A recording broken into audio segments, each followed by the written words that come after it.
ओशो का ये कथन, दुख मौन है, ये तुम्हारा है, हमें दुख के स्वभाव और उसकी निजीता पर गहन अंतर्दृष्टि प्रदान करता है।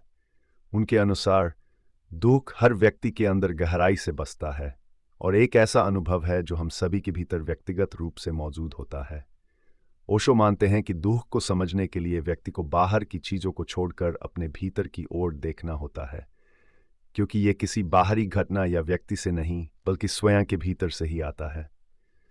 नंबर 1, दुख की मौन प्रकृति। ओशो के अनुसार दुख एक ऐसा अनुभव है जो चुपचाप हमारे भीतर रहता है। यह मौन है, इसका कोई शोर नहीं है और इसे हम शब्दों में व्यक्त नहीं कर सकते।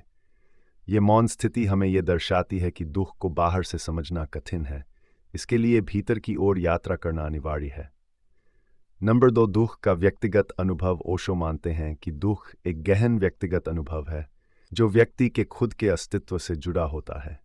इसका अर्थ है कि प्रत्येक व्यक्ति का दुख उसके अपने भीतर की स्थिति और उसकी व्यक्तिगत जीवन यात्रा का हिस्सा होता है। यह किसी बाहरी स्रोत से प्रभावित नहीं होता, बल्कि यह हमारी अपनी भावनाओं और मनोवृत्तियों से उत्पन्न होता है। नंबर 3, बाहरी कारणों से दूरी बनाना। ओशो के अनुसार लोग अक्सर अपने दुख का कारण बाहरी चीज़ों, घटनाओं या व्यक्तियों को मान लेते हैं, लेकिन सच तो यह है कि दुख का मूल स्रोत हमारे अंदर है। जब हम दूसरों या बाहरी परिस्थितियों को दुख का कारण मानते हैं तो हम वास्तविकता से दूर हो जाते हैं।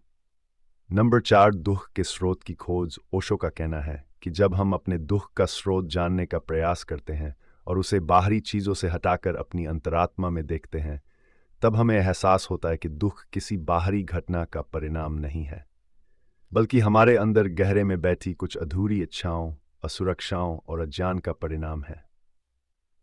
नंबर 5, मौन में दुख का सामना करना। ओशो ध्यान और मौन को दुख को समझने और उसका सामना करने का सबसे प्रभावी तरीका मानते हैं। उनका कहना है कि ध्यान में व्यक्ति अपने दुख का सामना कर सकता है और उसे देख सकता है बिना किसी प्रतिक्रिया के। यह प्रक्रिया व्यक्ति को अपने दुख से मुक्ति की ओर ले जाती है। नंबर 6, असली समस्या का एहसास। जब व्यक्ति ये समझ लेता है कि दुख का कारण बाहरी चीज़ें नहीं बल्कि उसके खुद के विचार और इच्छाएं हैं, तब उसे अपनी असली समस्या का एहसास होता है। यह एहसास ही उसे एक नई जागरूकता की ओर ले जाता है, जहां वह दुख के बोझ से मुक्त होने का प्रयास कर सकता है। नंबर 7, दुख का स्वीकार करना। ओशो के अनुसार दुख को स्वीकार करना ही उसे समझने और उसे पार करने का पहला कदम है। जब हम अपने दुख को मौन में स्वीकार कर लेते हैं, तब हम उसे और गहराई से देख सकते हैं। यह समझ ही हमें शांति और आत्मज्ञान की ओर ले जाती है।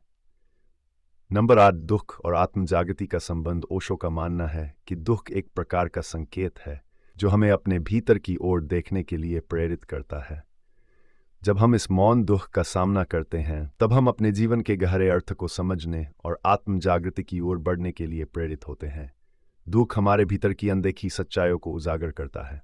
नंबर 9, दुख से मुक्ति की प्रक्रिया। ओशो कहते हैं कि दुख से मुक्ति का एकमात्र तरीका यह है कि हम इसे गहराई से समझें और इसे स्वीकार करें। यह समझ और स्वीकृति हमें अपने दुख से उबरने और अपनी चेतना के उच्च स्तर तक पहुंचने में मदद करती है। ओशो का यह कथन हमें यह सिखाता है कि दुख हमारे जीवन का एक गहरा और मौन हिस्सा, जिसे हमें बाहरी चीज़ों में नहीं बल्कि अपने भीतर खोजना चाहिए। यह मौन दुख हमें आत्मजागृति की ओर ले जाने वाला एक माध्यम है। जब हम इसे समझने और स्वीकारने का प्रयास करते हैं, तब हम जीवन के एक नए आयाम को प्राप्त करते हैं। ओशो हमें यह बताते हैं कि दुख से मुक्ति की यात्रा अंदर की ओर है और इसके लिए मौन, ध्यान और आत्मस्वीकृति की आवश्यकता है।